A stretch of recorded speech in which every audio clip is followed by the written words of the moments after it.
那这个是我们的外星人电脑。为了给大家展示更好的影片，我们决定买了一台新电脑。那我们来做开箱吧。那我们第一步来看它的包装，它这样子晃来看上去很松，其实这里感觉上它还是蛮松的，感觉包装不是很结实的感觉。来，请看，这是我们外星人电脑，这边呢有它的基本的配备，然后它有15个 USB 插口。对我来说太有用了，女孩子嘛什么都需要。它这边呢大概有1寸的距离空箱的位置，所以其实不知道这样会不会伤害到电脑。我们打开一下里面都有什么吧。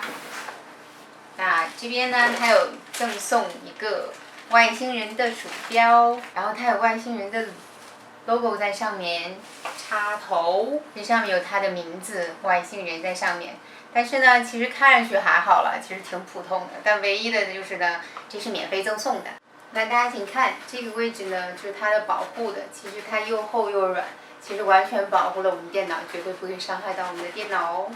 那这个就是我们的外星人 R8， 其实从 R5 到 R8， 外星人电脑一直都用的是这一个壳。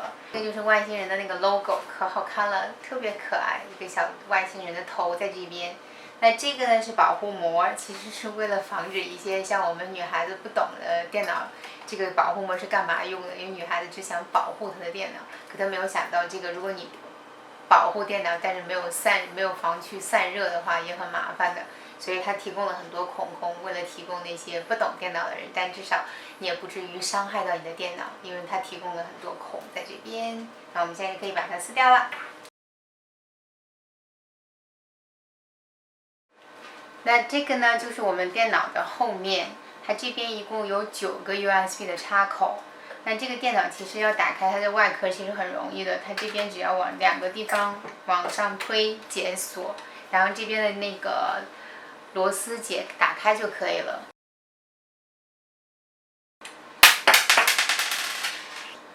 这样子往外一拉，这个外壳就卸掉了。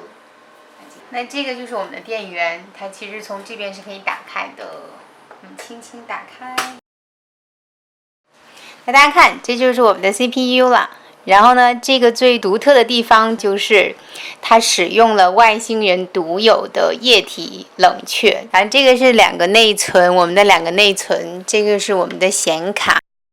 这个是我们外星人电脑的配置。如果自己组装的话，根据现在的市场价格呢，是1694。那我们付了多少钱呢？对，1399。我们是在 Costco 好事多买到的。其实各大网站和门市都有这样子的优惠。我们这一次的优惠就从一个知名的论坛上看到的，我会把论坛的网址放在下面。我们之后会对这些优惠的论坛和网址做一个详细的讲解。如果你想知道更多的话，请订阅我的频道吧。